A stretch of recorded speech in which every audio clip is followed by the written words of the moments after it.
August 8th. Ad hoc committee for housing solutions meeting to order. Can we have a roll call, please?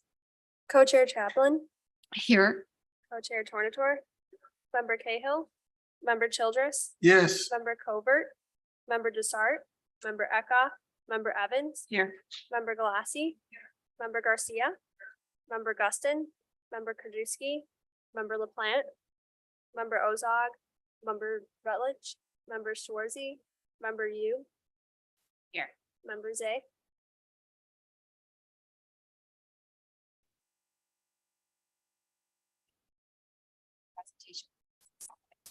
Okay, we don't have a quorum, but we will continue on with our presentation. So with that, I just want to say that we're very happy to present our lineup of speakers for today's discussion on housing trusts and land banks. Joining us in person, we have Jenny Franzik, serves as executive director of the Chicago Housing Trust. Then after that, we're going to be connecting with via Zoom, Amy Rosenfeld Kaufman, the director of the Development and Community Relations at Community Partners for Affordable Housing. We also have participating Zoom, Mark Adams, a community planner with McLean County Regional Planning Commission and the steering committee chair of the Bloomington Normal Community Land Trust. Representing the Cook County Land Bank Authority through virtual means also we have a trio of experts. We have Jessica Caffey, the executive director of the Cook County Land Bank Authority. We have Darlene Dugo, deputy director of the Cook County Land Bank Authority, and we have Brent Dyson, partner of Denzen. I can't say this name, and Denzen LLC, and they'll round up our panel. So if we can hold all of our questions until after all of the presenters have spoken, that will help our meeting go quicker and facilitate the presentation. So what was that? Oh, and now we do have a quorum. So we're going to call Jenny. Jenny, come on up. Thanks so much for being here.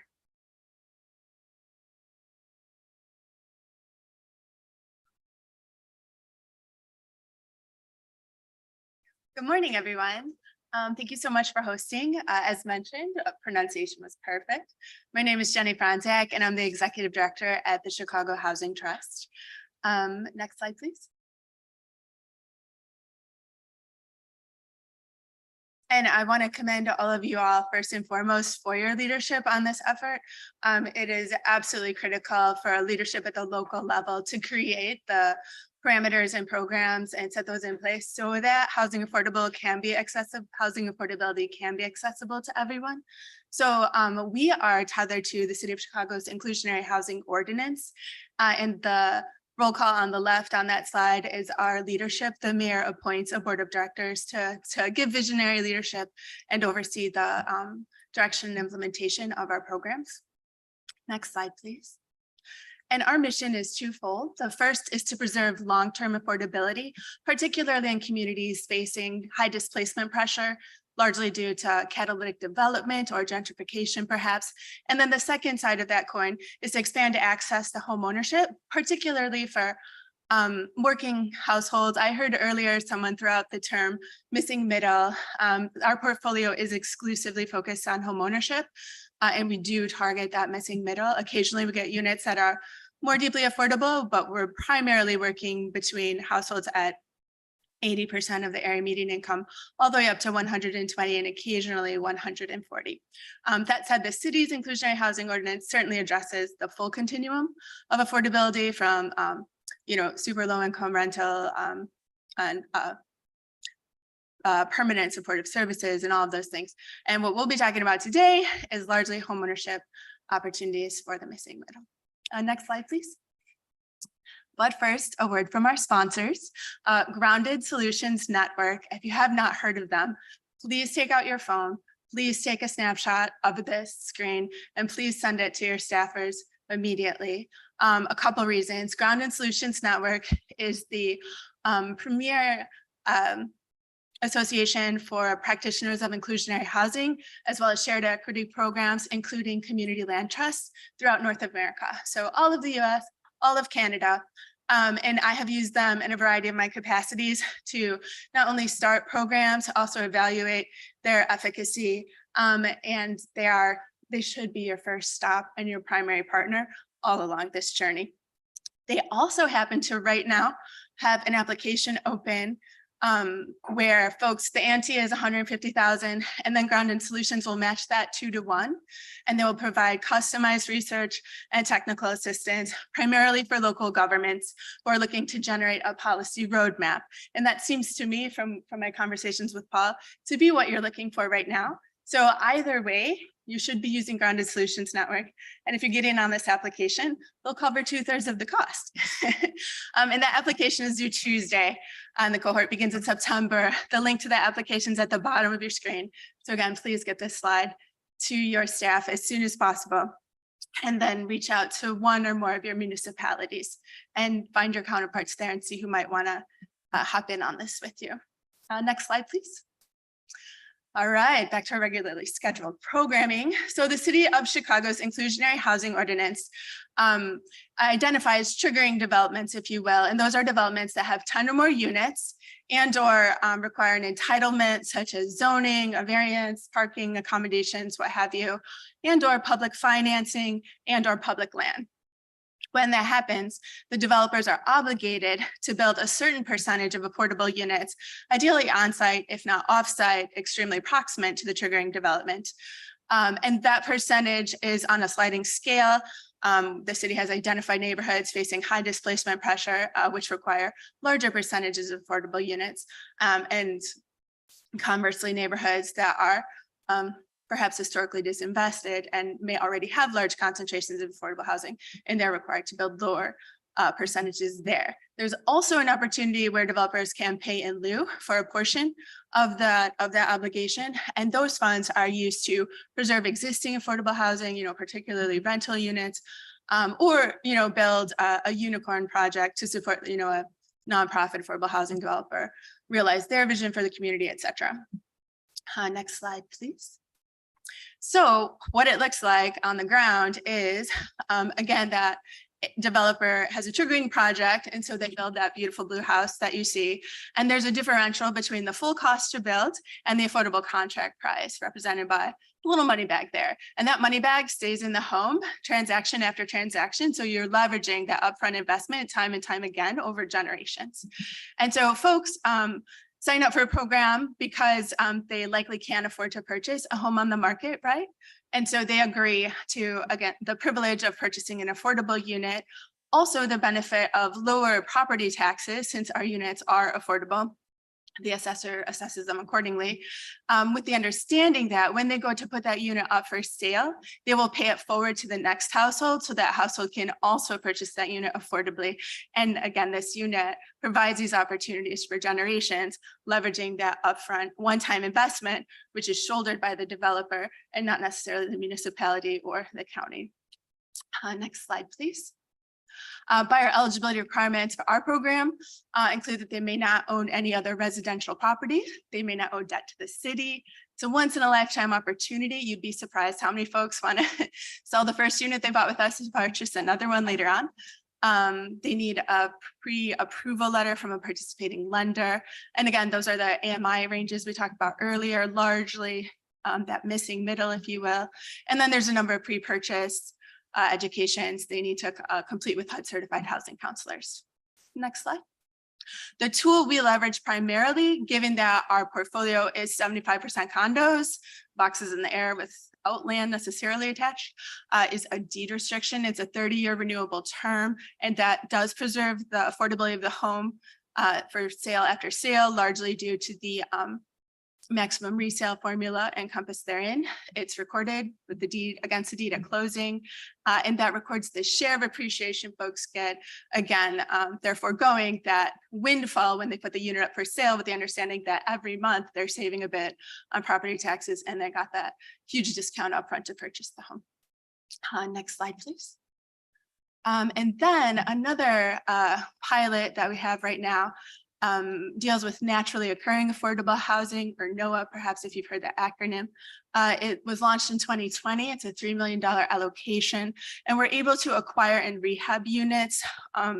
Given the inventory we have in the city, we noticed that we were losing so many mom and pop owned 2s, 3s, and 4 flats because, you know, folks got a little behind on maintenance, couldn't keep up, or behind on taxes, property taxes. And so the units needed a little bit of work. And what was happening is investors were swooping in, purchasing stuff with cash, and then converting to either a luxury home or luxury condos, what have you. And we were slowly losing the naturally occurring affordable housing that did not require any level of subsidy. So for this reason, this initiative focuses on detached single-family homes in 2 flats, and then these units are able to use a 99-year ground lease as well. Next slide, please. Key partners that I definitely encourage you to consider reaching out to if you have not already. Once again, a plug for Grounded Solutions Network. Let's see a show of hands for anyone who took the photo and sent it off to their staff. Yes, you win the prize. Excellent, excellent.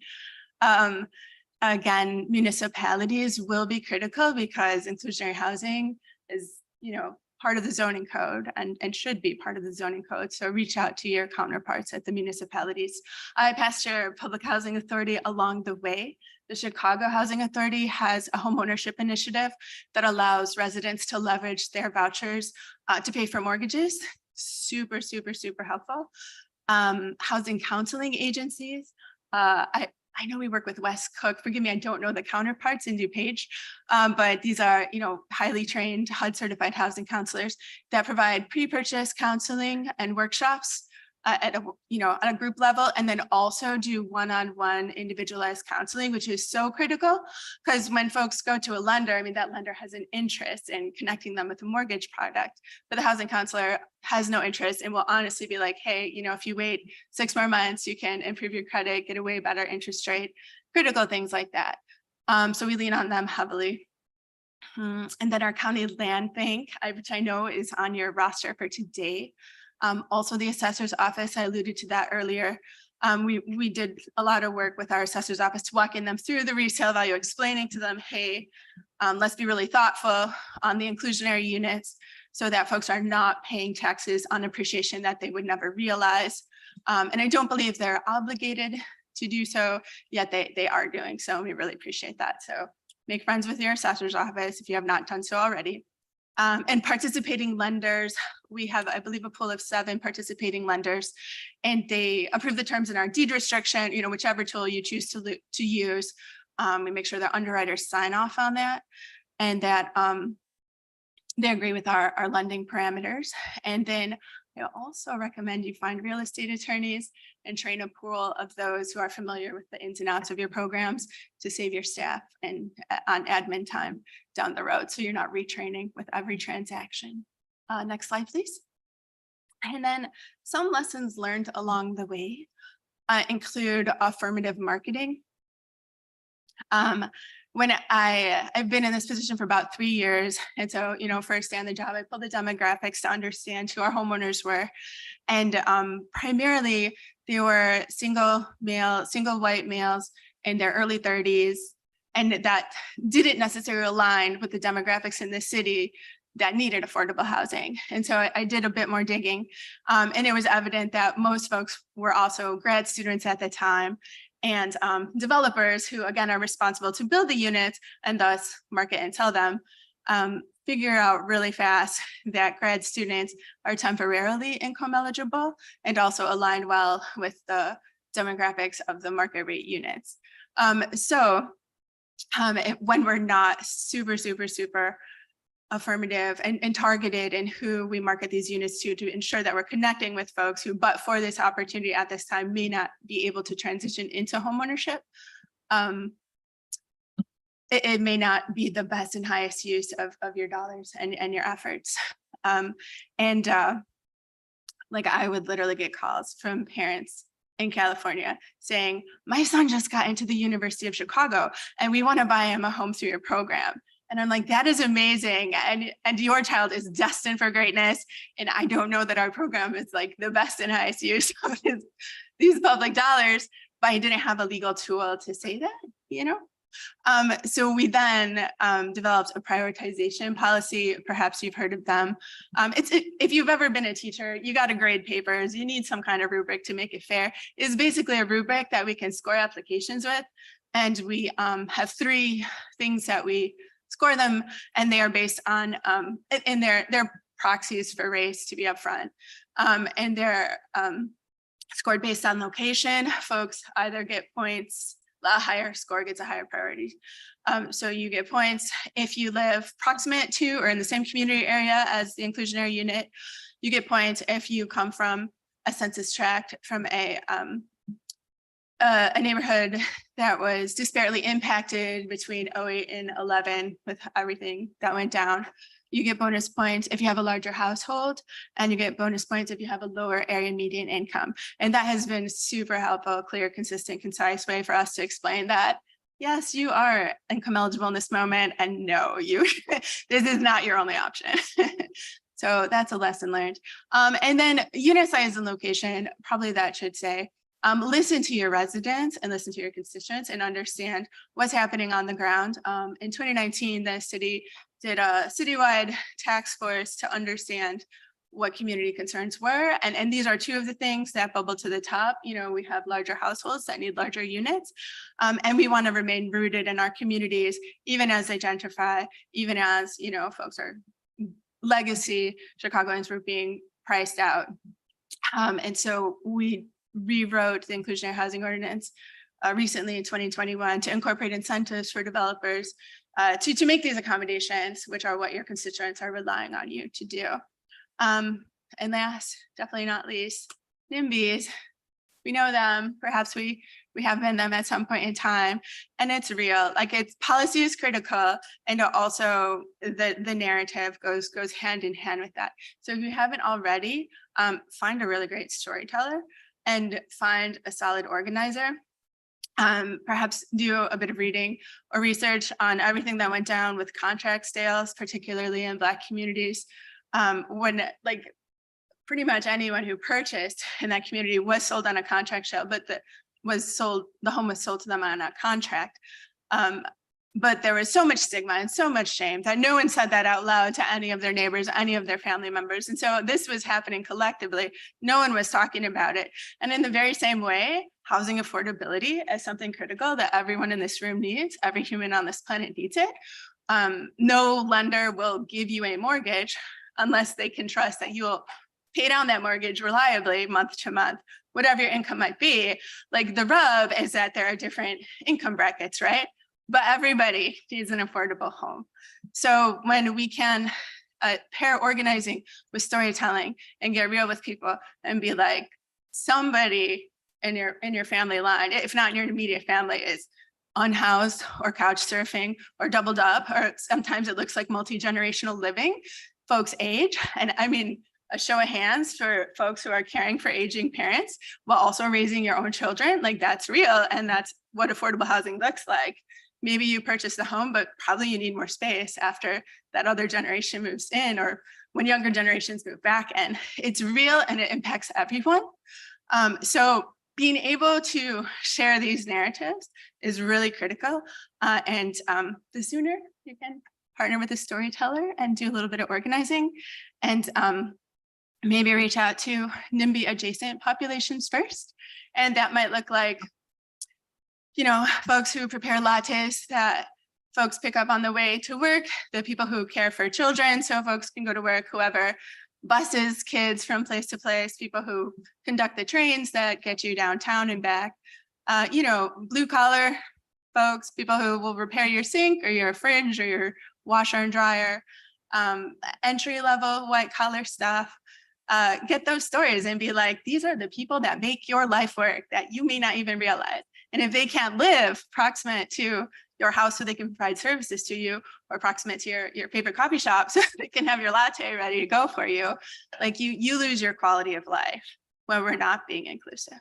So next slide, please. So that's us. You can find us at chicagohousingtrust.org. Check out our listings, learn more about our programs. That's my email. Feel free to reach out with questions. And And this is very near and dear to my heart. I spent a number of my formative years in DuPage, Roselle specifically. So again, 1,000 thank yous to you all for working this out. I do have a number of my family trees still in DuPage, and they're thoroughly supportive of this. So my very concerned constituents will be reaching out to you, asking for updates, and ready to support you. Thank you. Thank you so much for your presentation. Thank you. And we'll have questions at the end, if that's okay. Questions at the end. Okay, thank you. So next up, I believe we have Amy Rosenfeld Kaufman, and I think she's joining us online. Yes, I'm here. Can you hear and see me? Yes, thank you. Thank you for having me. Wendy, do you have my slide deck?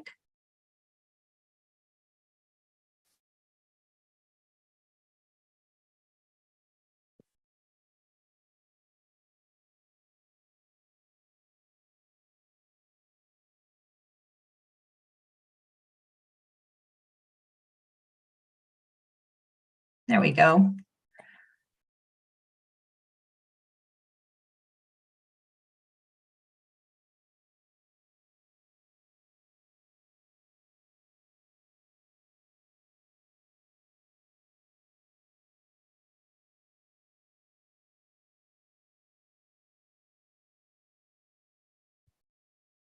Yeah, you can go ahead and proceed. I can't see my slides. I don't know why. Can you see them? Yeah, we can see them. Yeah. There we go. I see an email. Hold on, what do we need to? Oh, can you minimize your screen and you might be able to see everything? Sure.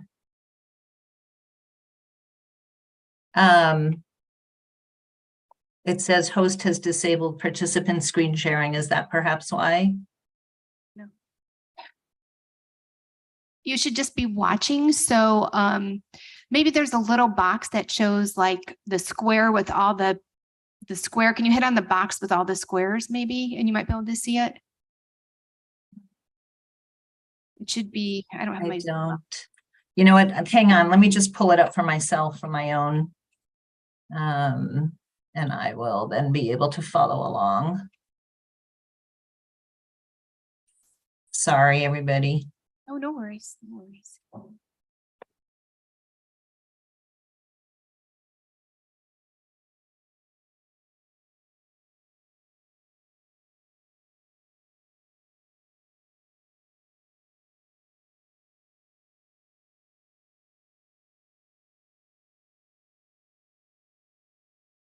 Okay, now I can see it myself. I will go along with you. Okay, I'm Amy Rosenfeld Kaufman. Thank you for that introduction. I am the Director of Development and Community Relations at Community Partners for Affordable Housing. Most people refer to us as SEPA. Next slide, please. Actually, skip the next two, go to the one that says buy a home at the top. So SEPA is a full service housing nonprofit. We do everything from down payment assistance, home repair grants, foreclosure prevention, rental housing, and home ownership, which we're going to talk about today. We started as 3 independent organizations a number of years ago. We all came together to now be able to provide a full menu of services, including some of the ones that Jenny was talking about. We are a HUD certified housing counselor. We do provide that home buyer education, and we do provide a lot of the access to the partnerships that Jenny was talking about. We work with the assessor's offices. We work with a list of attorneys. We have, as she does, participating lenders in our program. So next slide, please. The programs that we're going to talk about today are basically the SEPA Community Land Trust. We call it SEPA CLT, along with inclusionary housing. And I will also reference an affordable housing trust fund. I just want to echo everything Jenny said. Our programs are similar, but they're not identical. And let me just call out the differences right off the bat. Our land trust is an independent land trust. It is not tied to an inclusionary housing ordinance. It is really based on municipal partnerships. That's sort of the core principle. And the origin of the SEPA CLT was that in 2003, the city of Highland Park created a land trust really, because the conversation was the same conversation we're having now. How are we going to keep our communities affordable? What are we going to do about affordable housing? And they created what was then the Highland Park, Illinois Community Land Trust, or HPI-CLT. The idea was that with success, that organization, that 501c3, which was independent, not tied directly to the city, would regionalize. And that is exactly what happened. We were and are successful. And now we work in Highland Park, Lake Forest, Evanston, Wilmette on community land trust. But we're also working with Northbrook, which probably eventually will have community land trust development because they have a robust inclusionary housing ordinance, which again, I'll talk about the connection in a bit. And we're working with Libertyville on their inclusionary housing ordinance. The conversations are widespread and they're becoming more and more prevalent. I was in Park Ridge last week giving a very similar presentation. The idea behind the creation of the Community Land Trust was bridging the gap between the high cost of housing and the incomes of regular working people. The original conversation was policemen, firemen, nurses, teachers, but the truth is, the reasons that people come to need affordable housing are very, very varied. Divorces, deaths in the family, you have to stay home to care for a sick parent or a sick child, and you have to cut back on your work hours. You know, just being in a low wage profession, sometimes it's a service worker, sometimes it's a hospital social worker, but whatever it is, it's difficult to keep up with the high cost of housing. Next slide, please.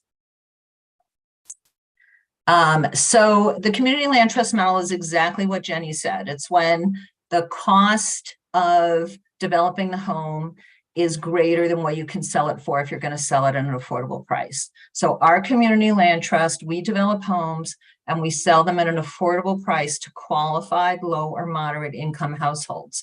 We do not have a scoring method the way Jenny talked about. In our model, we have a list of rules and regulations, including that a family member cannot purchase a home for you. You can get up to a $10,000 gift. And that is our way of dealing with parents wanting to buy children homes. That's not the purpose of the program. And we have a robust set of rules that deal with a lot of those scenarios, and they've been developed over the years. It didn't start out that way. It's just with the experience we've learned. And so we have a very solid and robust way of administering the program, but either you qualify or you don't. There's no scoring system. And there are a couple of priorities. One is local household and one is household size that some communities adhere to, not all. It's really up to them. So the idea of the community land trust is just what Jenny said, to keep each home permanently affordable, so that when that $400,000 house, that it cost you $400,000 to buy it, to rehab it, let's say it cost $400,000, you can only sell it for $200,000 because that's the affordable price. Where does that subsidy come from and what happens to that subsidy? That subsidy stays in the house for person after person after person. We don't use a ground restriction. We don't use a deed restriction. We use something called a ground lease. And that ground lease is a contract between the homeowner, the home buyer, and the nonprofit that the home buyer agrees ahead of time that they are going to sell their home at an affordable price to the next person, and the subsidy is going to stay in the home. The way somebody builds wealth is by paying down their mortgage and capturing a small share of appreciation if there has been any. It's extremely successful. People who buy affordable homes not only get the permanency, stability, the kids are in the schools consistently, careers improve, health outcome improves, but they build wealth, because if you had a $200,000 mortgage and 10 years later you sell your house, you probably only have $150,000 left on your mortgage. Even if you sell your house for $195,000 or $205,000, which on a $200,000 house would be a typical swing, you're still going to walk away with what you have built in your house in terms of equity. So it's very successful. And then the next person is able to buy the house for $200,000 or $195,000. And that is why we've been so successful, because our funders, it's not inexpensive, and our funders like that they can leverage their investment over time for household over household. So where does that subsidy come from? I know that's what you're all thinking. How do you pay for this? most of our model is municipal partnerships, and it's a combination mostly of federal and local funds. The federal funds are not exclusively, but often home. Once in a while, it's CDBG, and if it's home, it's matched with local funds. That is why you need a municipal partnership. That municipal partnership, that municipal partner often has an affordable housing trust fund so that they keep their funds for affordable housing development separate from general revenue so that you are not using quote unquote taxpayer money. That affordable housing trust fund can be funded with tear down fees. Many communities do that when people are taking down the affordable housing stock, as Jenny called it, NOAA, the naturally occurring affordable housing stock, and replacing it with homes that are really not affordable. They pay a fee into the fund, but more robustly are fees in lieu related to an inclusionary housing ordinance, what I'm going to talk about in a few minutes. Because you're county level, I understand that you don't have the municipal partnerships. You know, if you were going to impose those kinds of fees, it would have to be in unincorporated areas. I understand that. You know, I think the question is whether you can find incentives to incentivize your municipalities to participate in land trust development, to encourage them to pass an inclusionary housing ordinance. Of course, for CDBG, you don't need a local fund. You could use CDBG funds to fund something like a land trust development, land trust subsidy. It's hard for me to see, and I don't know, I haven't looked to see what kind of commitment there is. It's hard to see how that is long-term sustainable on its own. We all talk about leveraging funds all the time. We too don't like to have only one source of funds in any project. We like to be able to leverage funds. It helps us stretch our dollars. It helps us do more. And it's an effective financing tool. So that is the basics of the community land trust. Next slide, please. So we do both acquisition and rehab and new construction. If we have any federal funds in our homes at all, this is true for Jenny too, it's true for everybody, they have to be served those below 80% of AMI for household size. You know, that rolls off our tongues quite easily, people who work in community development and in affordable housing, but I know for a lot of people that they aren't sure what that means. So if you look at this chart, you see the 80% line and you scroll across, that is the gross household income limit at 80% of AMI for depending on the size of the household. So I have a household of two, with just me and my husband, our kids are grown. If I was applying for a SEPA CLT home, my gross household income could likely not exceed $70,600. And it's household income. Everything is based on household. I'm sure you're used to dealing with that on other federal programs. Doesn't matter who's on the mortgage. We are able to develop using non-federal sources and get up to 100 and 120. Sometimes there's some state funding, sometimes there's some local funding, sometimes there's an unusual situation that comes along with a developer who has been asked by a village, that happened to us recently, to do something about affordable housing. That developer made a very large donation. We were able to leverage that donation with a variety of federal and non-federal funds. So the units that were created out of that, we are able to target them for the various income limits. Okay, next slide, please. We can skip this one. We talked about resale. So these are just some pictures of some of the homes and people that we've serviced over the years. This is in the top left, that's Hyacinth Place. That is an all affordable development, 10 ownership, 4 rental units that we built from the ground up with a variety of partners. It's been extremely successful. It looks exactly the same as it looks in this picture, and it was built in 2009. They've held up very well. The other two along here are single family homes. The one in the middle was sold to the original homeowner when we developed it, I think in 2012, and they are still there. The home on the right has resold a couple of times. And as I said, the resale formula is extremely effective. And then the one on the bottom in the middle is also owned. She's been in there for more than 10 years in that house. Okay, next slide. So pairing there is some benefit to pairing something like a CLT with inclusionary housing. As Jenny was talking about, What inclusionary housing does on the municipal level is create units in market rate developments. And there are robust inclusionary housing ordinances in Highland Park, Northbrook, and Evanston. Northbrook's is just getting going. Highland Park and Evanston have actually created quite a bit of number of units through their inclusionary housing ordinance. It also has the potential, if it is a well-drafted ordinance, and it needs to be a well-drafted ordinance. You don't want an ordinance that's drafted so where the bars are so high to meet on the affordable side so that the developer doesn't have to do anything unless there's 50 units or 100 units. That's not going to create much because developments, you don't have that many large developments that large that come along. And the other hand, you want it to be accessible to the developer. You want both. So that well-drafted ordinances will spin off a decent number of units that are part of the market rate development. And over time, those start to accumulate. And there's also the opportunity for something called alternative compliance. And part of alternative compliance can be those fees in lieu.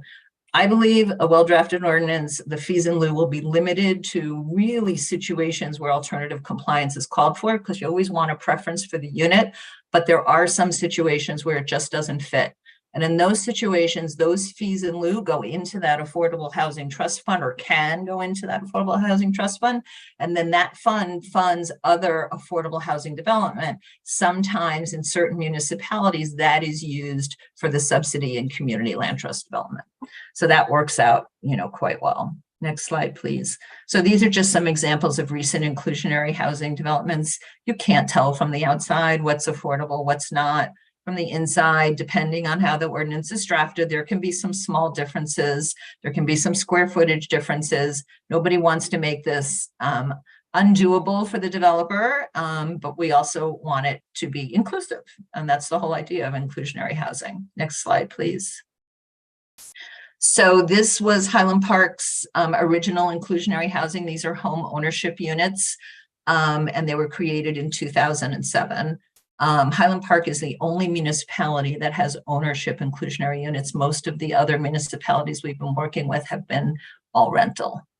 Next slide then. And that's it. And there is my contact information. And I hope you'll look us up on the website. And, thank you for having me.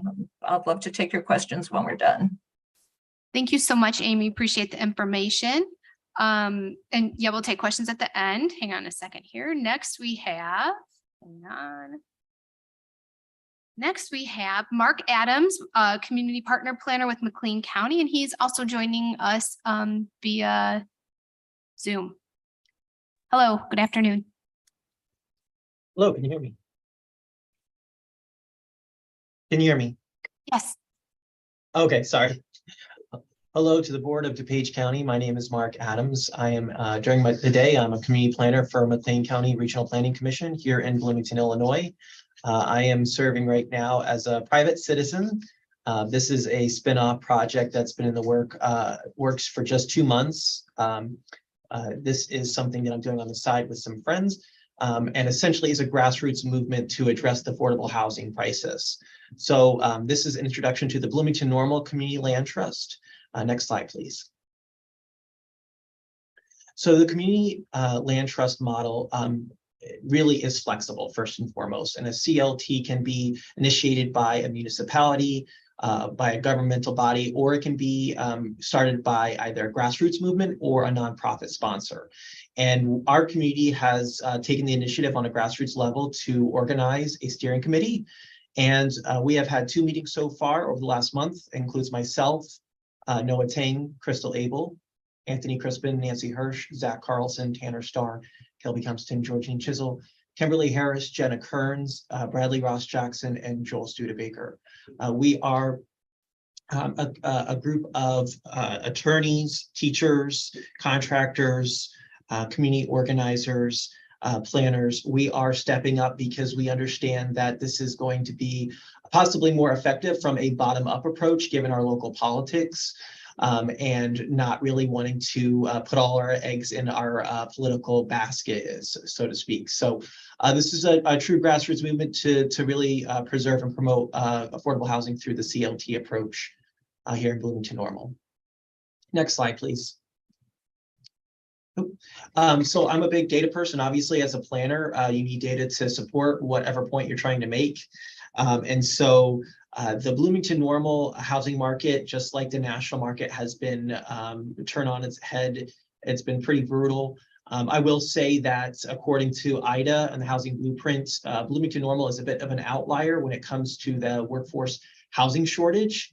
And that has really exacerbated our cost of living and our housing costs. According to the U.S. Federal Housing Finance Agency, the housing price index for the Bloomington metro area has gone up 37% in the last year and a half. And that is because of Rivian and Ferraro, who have graciously increased their employment numbers, which is great for our local economy. The catch is, of course, that our workforce housing shortage has really been exacerbates our housing shortage in general and our affordable housing shortage thereby. So as of 2022, we had a unit shortage of about 4,300. And then that number was updated last year. And then again this year to 7,000. And so it is estimated that in our population for Bloomington normal, which is about 120 to 130,000, the county is close to 170,000 here in central Illinois. These numbers are from the Bloomington Normal Economic Development Council. Next slide, please. So my fellow panelists already kind of covered what community land trusts are, so I'm not going to beat a dead horse, but essentially, again, it is a way to have local community autonomy over the land that is being sold. It is a proven and effective way for community development to really preserve affordable and promote affordable housing. It is a way to sustain development and mitigate historical inequities. Next slide, please. And so the goal there for a community land trust model is for owning a piece of parcel and keeping it affordable in perpetuity. This really removes that parcel, whether there is a pre-existing home on that parcel or it's vacant land, it removes that parcel from the speculative economy. And so you basically, it is in some ways the opposite of trying to flip a home. You're actually trying to keep that home affordable and prevent the speculation part. And there are many ways to approach a CLT. You can have, again, that conventional model of the 99-year ground lease, providing affordable rental units, cooperative housing developments, and mixed use or commercial properties. Those are some alternatives as well. Next slide, please. Nationwide policy reach. Community land trusts are not a new thing. The idea for a community land trust and really took off during the civil rights movement during the 1960s. The first one was in Albany, Georgia. They really have taken off across the country. I will say that all of the community land trusts in the state of Illinois right now are concentrated in the greater Chicago area, mostly in the Cook County area. For our group, we know it would be a monumental success for our region and for our community if we were the first community land trust to get up and running outside of Chicago in the state. So we're really excited about that. As a grassroots movement, we are going to face challenges as well. Next slide, please. So you have different models, and it's just important to know that a community land trust, as panelists have already talked about, it's very flexible. So you have your single family approach, limited equity housing cooperative approach, condominium, or multifamily rentals. At the end of the day, the land itself is leased, and most leases for a CLT is a 99-year ground lease. Next slide, please.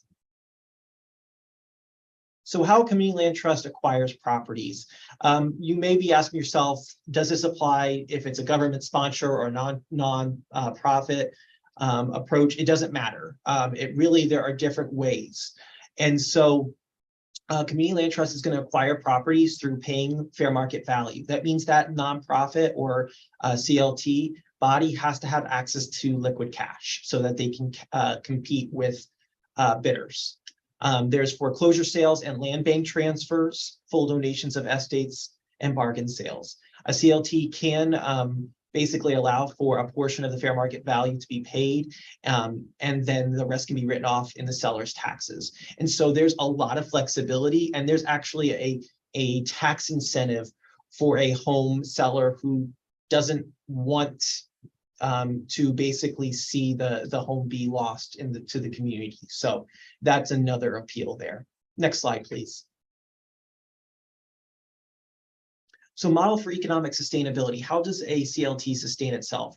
It comes through different means. It really is very flexible. You can have a monthly administrative fee on the properties covering property taxes, long-term maintenance reserves, organizational costs. You can have proceeds from resales, state and federal funding. As Amy mentioned, the federal funding is a huge player in this. Rental income from apartments, membership fees and donations, and specific tax revenue. And so the membership fees and donations is one thing that our CLT has kind of discussed already early on, and our conversations over the next couple of months will determine what that looks like. So, and then again, specific tax revenue is really curtailed to that specific locality. Next slide, please. Pros of CLTs. So you have maintaining affordable housing stock for low and middle income earners, providing home ownership for underserved communities, reducing the wealth gap, and specifically the racial wealth gap. If you look at the average, or rather median, net worth of Black Americans across the country, if you're not familiar, it is abysmal. And so really what the CLT gets at is providing that bridge. Helping revitalize urban neighborhoods, providing opportunities for minority-owned businesses, reducing delinquency and foreclosure rates. This is another key selling point. The CLT is responsible for making sure that that homeowner stays stable. And so you do have that accountability, and you have a partner for that homeowner in the community. And that is key. It's not just simply a banker saying, here are your options to catch up on your payments. And then giving neighborhoods resident control over the development. It gives that community more control over what happens to that land. And then Freddie Mac Community Land Trust mortgages. This is another selling point. If you're looking for mortgage loan products, they do exist for CLTs. And so that is something to call out. Next slide, please. So disadvantages of CLTs. Often whether or not a CLT takes off, as Amy alludes to, is subsidies. If that's federal, private, philanthropic, whatever that looks like, it is a challenge getting this up and running. Homeowners don't own the land that their home is on. And so that is another limitation, but it does allow a pathway to home ownership. Lenders and potential buyers, investors may be scared. They don't understand the concept. It's very new, even though it's been around for a while and there's over 200 in the country. It's still a relatively new concept. And also there's the cap on resale profits, making sure that everyone is aware that buys a home that you're not going to be able to flip it. You're only going to be able to profit on what you've put into this house, the sweat equity and your shared equity as well. So next slide, please. Issues to think about. Who's going to run your CLT? If you're taking a government sponsorship approach, know that there are advantages and disadvantages. The advantages to a government approach would be financial commitments, staff support, internal capacity. But your disadvantages, if it's a government-led, is going to be you have to get local buy-in. Sometimes there obviously is that baggage of Big Brother and the government saying it's good, it can be bad. You have to do a lot of outreach. There can be a partisan taint. And so knowing that it can be political as a government approach is important to acknowledge, but that's not saying that it can't be successful. There are many proven effective models with a government sponsorship approach. You also have property taxes, which can be waived as well. Next slide, please. We also call out one up and coming CLT. They're not on here. Here to stay. They serve the Logan Square community. Another thing we want to call out, just to kind of see what's going on right now in the CLT world in Illinois. State Bill 2037 was passed actually just 2 months ago. Governor Pritzker signed legislation initiating the Community Land Trust Force Act, which will basically gather data and look at the feasibility of scaling CLTs across the state. And so this is, again, State Bill 2037. This task force is going to include major stakeholders, including IDA, as well as many other state agencies and 3 CLTs as well. Next slide, please. And so I just threw this up here just to kind of give you a sense. Of course, we are unique as a panelist here because we are so new. We are in infancy stage, but we think that we can offer what it looks like to start a CLT in 2023, given this climate versus maybe 2000 or 1960. So our perspective is that we understand that education, community education, and capital acquisition and startup funding is going to be our biggest barrier. In the first month, we already got incorporated status with the state. We have a team. We are about to lay out our mission and values and vision, and we're really up and running in terms of a loose structure. So we're really excited to share the news with you all, and thank you very much for having me today.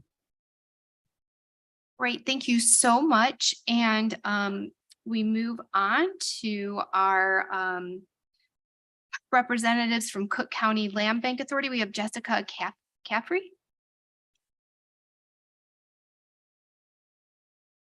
They're on. Okay, are they all presenting together? All on Zoom and all at the same time? Okay, so we have Jessica, we have Darlene, and we have Brent. So welcome.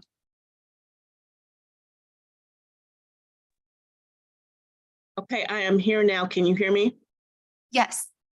All right, fantastic. Here I am. Okay, so good afternoon, Village of DuPage. Very happy to be here with you. My name is, we're waiting on one person, Alex Simmons. Did he get in? Alex Simmons. Darlene, can you ask Jennifer to see if Alex Simmons is having any issues getting in? But we are waiting on Alex Simmons, who also should be in the waiting room. Oh, there he is. I see him now. Okay, fantastic. Okay, so my name is Jessica Caffrey, and I am the Executive Director of the Cook County Land Bank. With me today, I have my Deputy Director. Her name is Darlene Dugo. I have our Planning Analyst, Alex Simmons, who you see there on the screen. And I actually have our attorney, Brent Denson, who represents us. He is a partner at Denson Gazi, LLC, and he has been with the Land Bank since inception. Alex Simmons has also been with the Land Bank since inception. Darlene has been here since 2016, and I have been here relatively 7 months. So we hope that we can provide and answer any questions that you may have today about land banks. So first slide, please. Next slide. So thank you. So the Cook County Land Bank was established in 2013, 10 years ago now, as a special purpose unit of Cook County. The Land Bank has an inventory of abandoned and tax delinquent properties, both lots and buildings, and they're made available for purchase in some of our county's most disinvested communities. What we do is we acquire those properties and we clear titles so a new buyer doesn't have to pay years of back taxes for an old water bill that may add up to tens of thousands of dollars.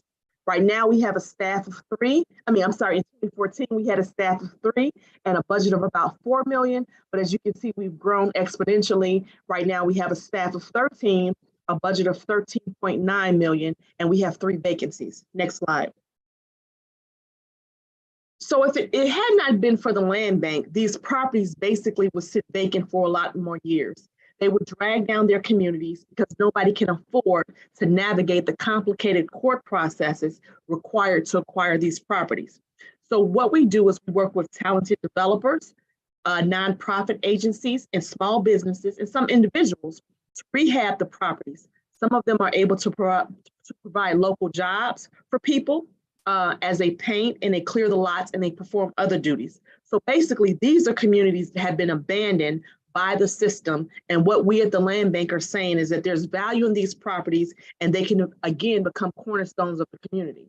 So the good thing about us is that we also not only buy and sell vacant and residential homes and lots, but commercial and industrial as well. And those are really becoming very profitable to the Cook County Land Bank. So what I'm going to do now is I'm going to turn it over to Alex Simmons, who's our planning analyst, and he's going to go through a little bit more background and some other detail, then to Darlene, and then we'll be available for questioning afterwards. Alex, next slide, please. Hi, can you hear me? Yes, we can. Okay, that's great. Well, good afternoon. My name is Alex. I am the urban planner here at the Cook County Land Bank, and I just wanted to go briefly over, as Jessica mentioned, kind of our land bank model.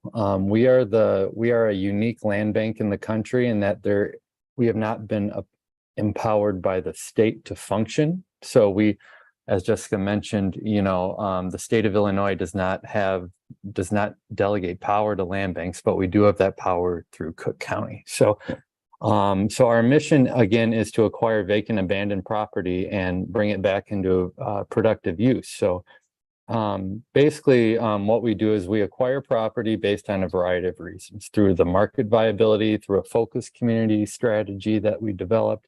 We also work with, believe it or not, all 145 municipalities within Cook County. We then acquire the property, and again, we've acquired 3,500 properties since our inception. And then we sell them to certified developers. But not only developers, we also sell to home buyers, not-for-profits, municipalities, business owners, as well as land trusts. And then what we do is, once we sell that property to them, we impose a soft second mortgage and a deed restriction on the property. And the reason we do that is we just want to make sure that the entity that we sell the property to actually does what they're performing.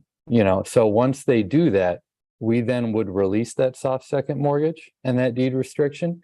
And that entity is then free to either keep the property for themselves or to sell it to a homeowner or or just the homeowner. So sorry. That's basically our model right there. So, as of May 31st, again, we've acquired 3,500 parcels. We've sold 2,000 of these and rehab 1,600 in Cook County. And then that map on the right, you can kind of see where most of these are located right here through the city of Chicago and Cook County. So next slide, please. This is just the same slide. I just wanted to draw to your attention our workflow on the diagram on the right there. This is just basically how a property enters the land bank inventory from soup to nuts. You can see at the top, when a property is acquired, it then moves through, becomes acquired. We then hope to sell it, and then it goes to rehab in progress. And then that's when we impose those two legal documents. And then if those are fulfilled, we then, mark them as complete in our system, and then that person is unencumbered to do whatever they wish for that property. So we're very excited when it gets to that stage, and again, it's happened 1,600 times. So we're very proud of that. So next slide, please.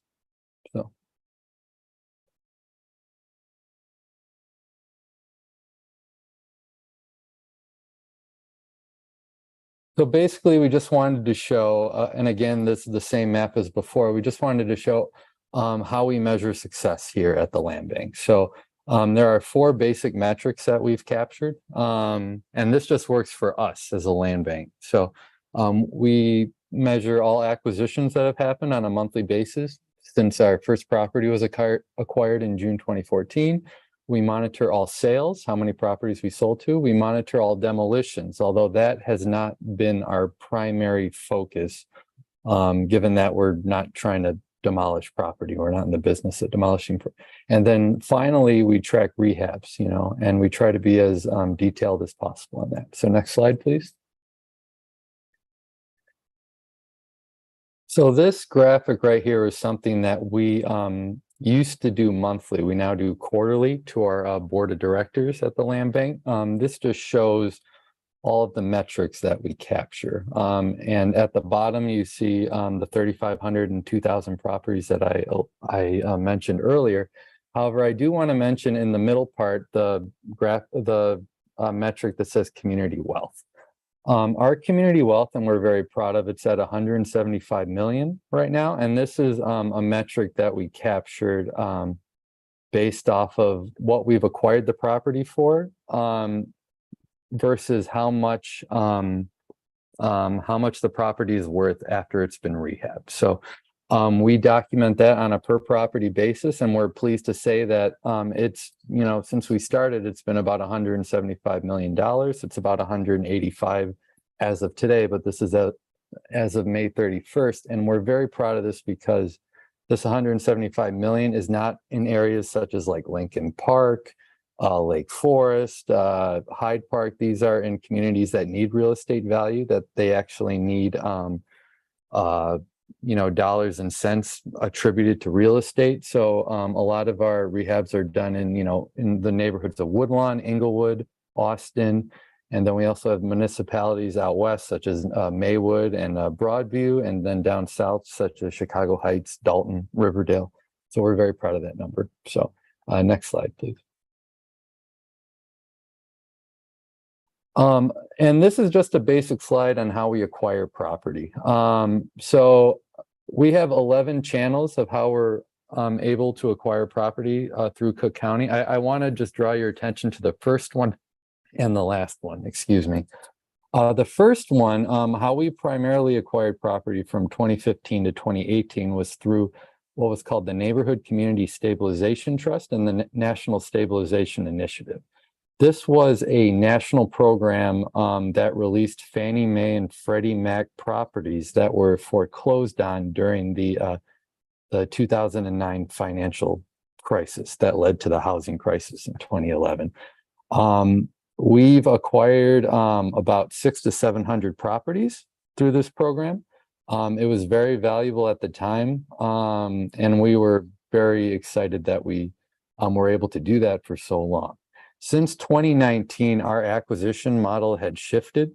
So we primarily got into the tax certificate realm here in Cook County. And what does that mean? That means that there are about 30,000 properties every year that are considered vacant and abandoned in Cook County. And these are highly segregated properties by racial, social, and income factors, both in the city of Chicago and suburban Cook County.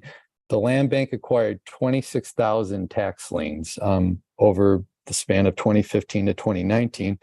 And we evaluated all these properties. We'd love to evaluate all of them but of course we have limited financial resources. So we've acquired, we're still proud to say we've acquired 2,500 so far. However, we're trying to acquire as many as possible, but, we're operating within our constraints. So next slide, please.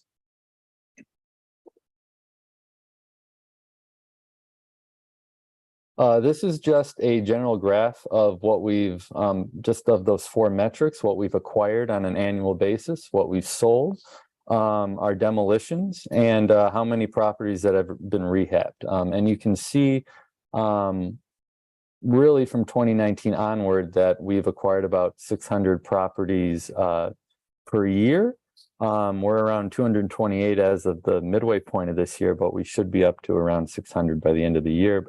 And then we've sold roughly around 200 parcels, a little over 200 parcels on average on an annual basis. This year, we're very happy to say we've sold a lot more than we usually do, and we should be around 700 by the end of the year.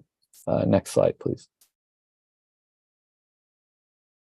So properties that we haven't sold yet. This is a snapshot of just our general inventory. Our land bank operates more as a real estate agency than traditional land banks in Michigan, Ohio, Minnesota, Wisconsin, in that we try to turn properties around as quick as possible in order to make them valuable assets. However, we do have a substantial amount of property that we do own right now.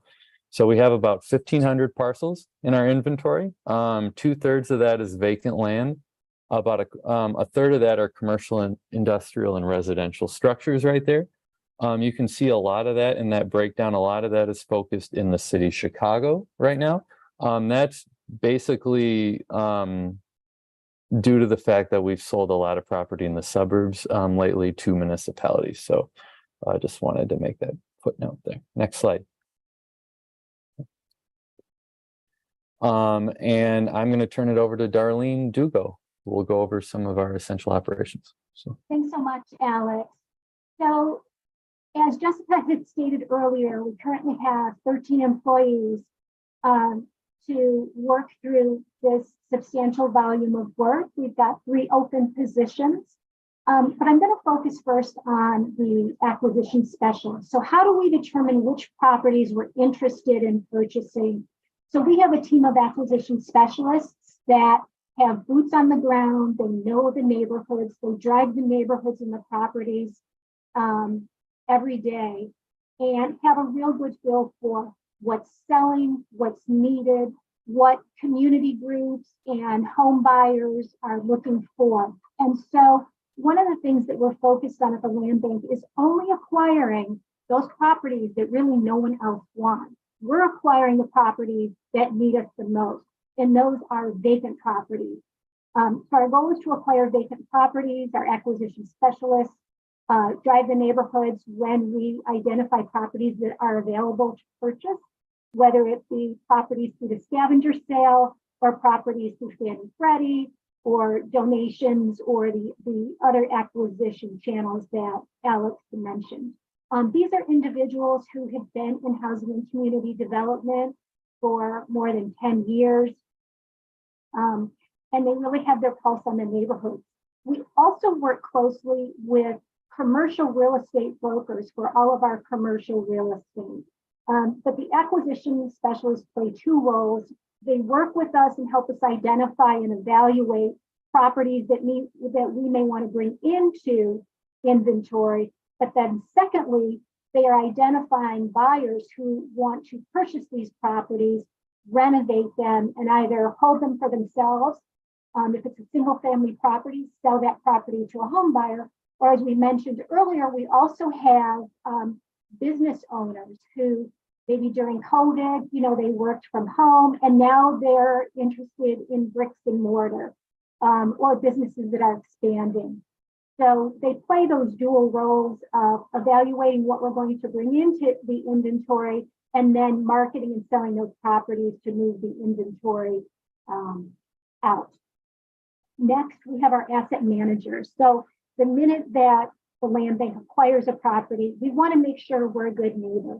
As Alex had said, for the most part, these tax certificate properties have been sitting for 7 or 10 years uncared for. So you can imagine how unruly and wild and of concern to the neighborhood from a safety perspective. So the asset manager immediately deploys our preservation companies. They go out, they clean up the exterior of the property, and then we also secure our properties with a metal guard system. Also, our preservation companies, they go out every 2 weeks, take photos of the property so we can see that work is done.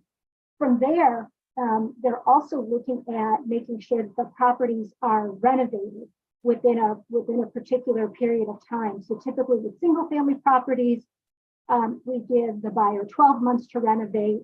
If it's a larger project, we may do a longer period of time. But the idea is, we want that buyer to renovate that property, get it back onto the tax roll and not be a drag on that neighborhood.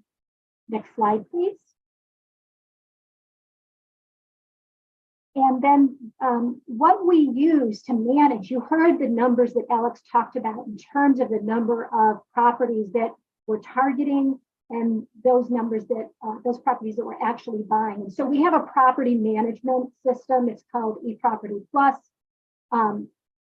All the addresses we target go into that property, and it really follows the life cycle of real estate from targeting for acquisition to owning it, and then to during that holding period, and then selling it, and then also making sure that that property, the construction or the rehab work is completed.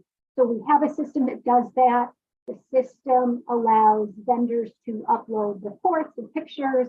It allows our legal team to upload information as well. Because this is really, you can't, when you're dealing with this amount of volume, you can't use spreadsheets. And so this is currently the system that we use. But I can be out in the field, drive by a land bank property and say, oh, I wonder what the status of this is. Go on my laptop, look it up and see what's happening in real time with that property. Next slide, please. And then This system also has a platform via our website that buyers can go to. So if someone wants to purchase a property from the land bank, we direct them to the website. And then all of the properties that we have available are listed on there. The buyer just, there's different filters and ways to find properties that are available, whether it be vacant land, single family, multifamily, commercial, industrial. They go to the website, identify the properties they're interested in, and then they will complete an initial application. We then provide the information so that they can go inspect the property, because we want to make sure they understand what that scope will look like. And then they fill out an offer application if they want to move forward with an acquisition.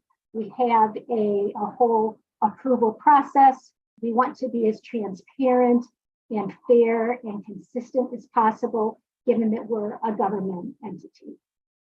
Just excuse me for 1 second. We're having a very hard time hearing you, and it's hard to see the slides, some of the smaller print on the slides. So I don't know if the room that you're in is kind of echoey, because that's kind of what I'm hearing, an echo. It's very hard for the board members to hear what you're saying. No worry. What we'll do is that we'll print out the some of the smaller fonts. And then we'll make sure. Yeah, and we'll make sure you get it. But I think that wraps up what she was saying. It's just she was just going through our application process. So next slide, please. Back to Alex. Well, I'll just be very quick because we talked about this, but this is just basically a snapshot of our tax certificate program that we call the identification of the 26,000 tax liens that have been abandoned in Cook County for 7 to 10 years. These are just some of the quantities, we've seen for properties that supposedly have been abandoned and the public doesn't want. We've received almost 6,200 applications since we started this program in 2016. Again, as Darlene mentioned, these 6,200 applications are filed through our public interface where we make properties available on a geolocated map. This was for almost 2,200 properties, and we've acquired 2,500 of these tax certificates to deed, which we're very proud of. And then in addition, we've been a catalyst for a lot of these delinquent tax owners to redeem their taxes. So by taking an interest in the tax lien, 1,300 tax buyers have actually redeemed their taxes in Cook County, which has led to additional $20 million in the Cook County coffers for the treasurer, which they were very happy with. So next slide.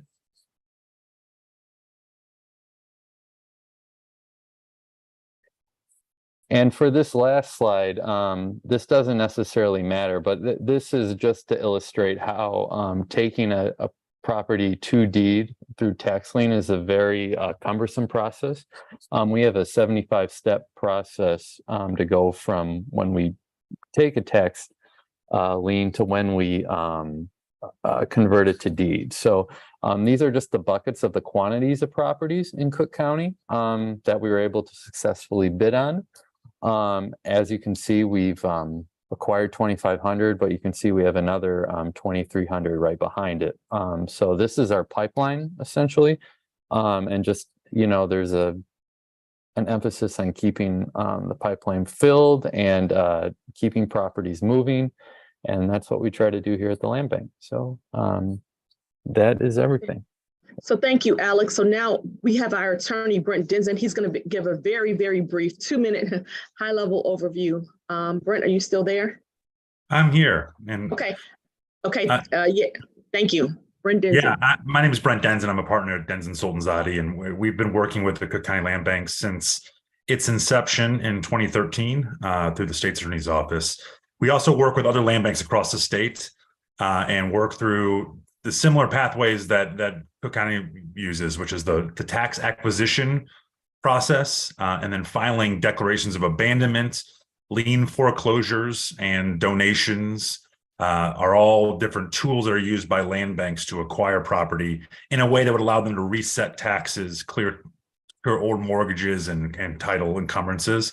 and then set them up for a pathway of finding new developers, including land trusts and other things we heard today as being end users of land bank properties. I think they covered everything. I'm here to answer questions if you have about the structures of land banks, the tools that are available, and the legal authority and how you get that legal authority to be placed inside a land bank. Happy to be here. Great. Thank you Thank all. you very much. Thank you all so much. So I'll open it up. Do we have any questions from anybody today, or? Member Desart and Member Rutledge? Thank you. Let me just ask real quick. It was really hard for me to see the screen. So could you email the county your presentation so that I can take a better look at it? Thank you. Thank you, Member Desart. Yes, absolutely. We can make sure that you guys have that. Thank you so much. And Member Rutledge, then Member Childress. Thank you, Chair. So if we were going to establish this land bank, is because we're not home rule, is that going to be problematic?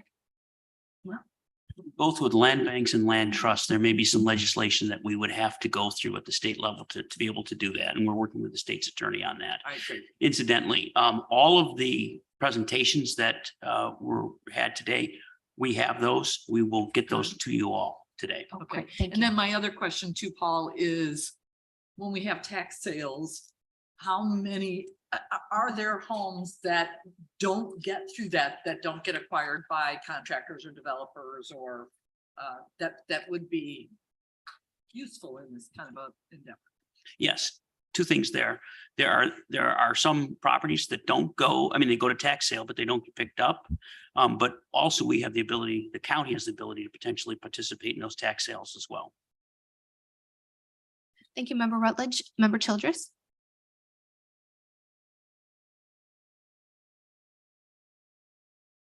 Last presenter, did they put their contact information? I must have missed it. Yes, we'll provide that to you in an email. That'll come from staff. Thank you. We'll get all their contact information, and we'll also get the PowerPoint presentations to you today. Member you. Oh, thank you, Madam Chair. So there was a lot of information that was obviously presented today, and I think it's going to take a little bit of time for us to process, but I just wanted to ask, I think what were the reasons why you chose a land bank over a land trust, I think is one question. And okay, let's just go with that for now. So I'm happy to answer it on behalf of the Cook County Land Bank, but so a land bank functions differently than a land trust. A land bank is essentially a tool to intercept vacant and abandoned properties and put them back onto a pathway for productive use. So it's a tool to gain title to property through various systems that are available to municipalities and counties that can be packaged together and placed in a land bank for them to do that at a much higher volume and more efficiency. And then once you gain title to property, to maintain it and find new users. Land trusts are often those users that will step in for the long-term use of the property to make sure that there's affordability requirements built in. They find affordable housing partners. So SEPA is one of the buyers of land bank properties in Lake County and in other areas. So they usually work hand in hand, but they're different segments of the life cycle of a property. Land banks rescue it. Land trusts help ensure that it stays on a sustainable path, if that answers your question. And just quickly, there are land banks that are started by non-home rule counties that have access to their court, the tax system, the same way Cook County Land Bank does, and that doesn't require home rule authority. But home rule authority is helpful for a lot of the functions of a land bank, and they've worked in home rule authority through intergovernmental cooperation with a home rule municipality. So Kankakee has a county land bank with the city of Kankakee as a member. And so I'm happy to discuss offline options for DuPage to start a land bank without legislation that would provide all the tools that Cook County Land Bank has. I did have one more question. So with regard to the land trusts, it looked as if municipalities, obviously, I think in two of the presentations, they talked about municipalities and how municipalities were key in creating these land trusts. And I'm wondering, how long it took that process to get a municipality on board, because I think that is some of the concern that I have, at least in DuPage County. You want me to take that one? Yes, municipal partnerships are important, and it does take, I think somebody mentioned community activists, it takes some political will. Sometimes it takes a specific event happening where there's some specific development coming into town, or a specific development getting knocked down, or something that lights a fire under some community leaders to think about, how you're either going to preserve or build an inventory of affordable housing. But definitely takes some time. It takes some community activists usually showing up at city council meetings and working with the local housing commission or whatever the structure is of the municipality. And it definitely takes some political will. It definitely, if you don't have a city council or a village board that is going to support the creation of the land trust or an inclusionary housing ordinance, it's difficult to see, it's difficult to force that partnership. I think the recent legislation that put a little bit more teeth in communities, put some pressure on communities to do something for affordable housing. And I think that's in large part why a lot of us on this call have been busy in the last couple of weeks, because communities are reaching out to us to find out, how they can get going on these kinds of efforts.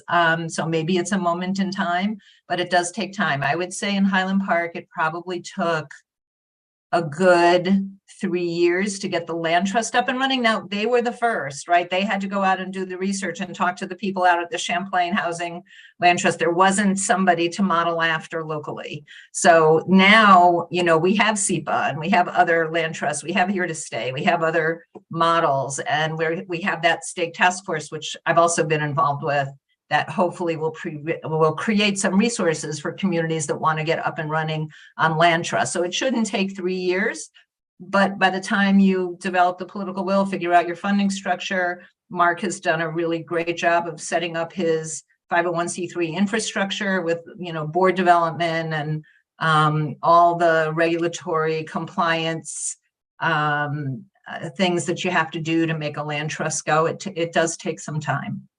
It speeds up, it takes some time to get it all done, and it's a little bit slow and steady in the beginning. And then as you get going, it definitely speeds up. And then you wake up one day and think, wow, I've got this serious inventory of affordable homes, and it's pretty great. But it does take some time. It's not instant gratification. Thank you. I have no other question.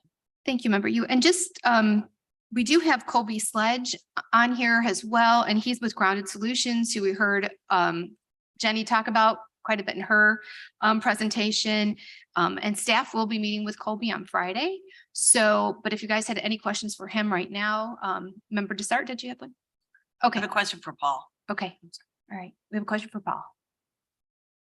Oh, my question is this. So we're talking about all this, and it's really fascinating. Thank you all presenters for presenting and taking the time out of your day and your week to come and talk to us. So are we talking about DuPage County possibly doing a land trust or a land bank? And is there land in unincorporated DuPage County that we're looking to acquire perhaps? Yes. I mean, I wouldn't want to break any, real estate laws or, I don't want to hear exactly where, but does the county have in mind places where we could do this? Yes, that possibility land trust and housing land bank as well, or partnering with some of those organizations.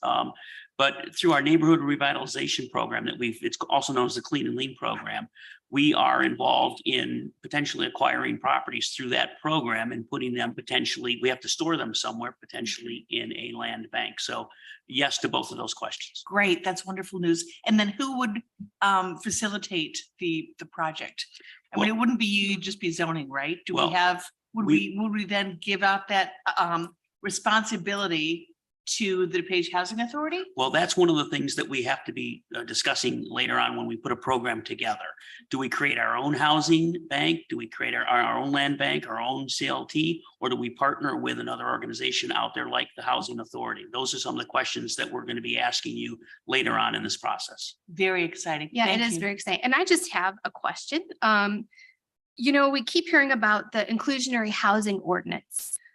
So is that something we could do prior to a land bank or, getting legislation done? I mean, could we start crafting a inclusionary housing ordinance? I think that might be a good first step for a vision at least, or a goal. Yeah, that's something that we've talked about in the past. It's something that may take state legislation, but certainly that's something that we can look into as well with the Okay. state's attorney's office. Okay. Yes. Do we have any other questions from anybody? I know there was a lot to process. If we have questions, could they send emails to maybe Paul and then I can Yeah. get those answered for As I you? said, we will get all the contact information from the speakers who spoke today, all of their PowerPoints.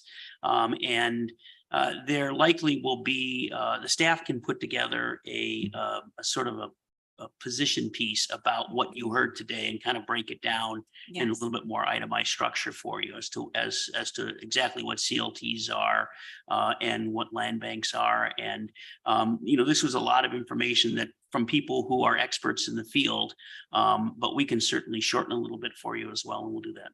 Yes, that would be great. That would be great, but great presentation today. A lot of good information, and I agree with Member DeSart. This is all very exciting for us. So, we're working hard at it and we're going to keep going. It's a lot of information, but I think we're getting some really great information to base a plan on. And I just want to thank the presenters today. Yes, They put stuff absolutely. together in the last couple of weeks, and they really did a nice job in presenting, Yes. some of the basics of what these two types of opportunities are for communities, NGOs, and for the county. And also, obviously, they've worked in the field and given us the pros and the cons of doing some of these programs. So we really do appreciate their presentations today. Yes, thank you so much for your time. We really do appreciate it. Okay, so do we have any old business? Do we have any new business? Without objection, we're adjourned.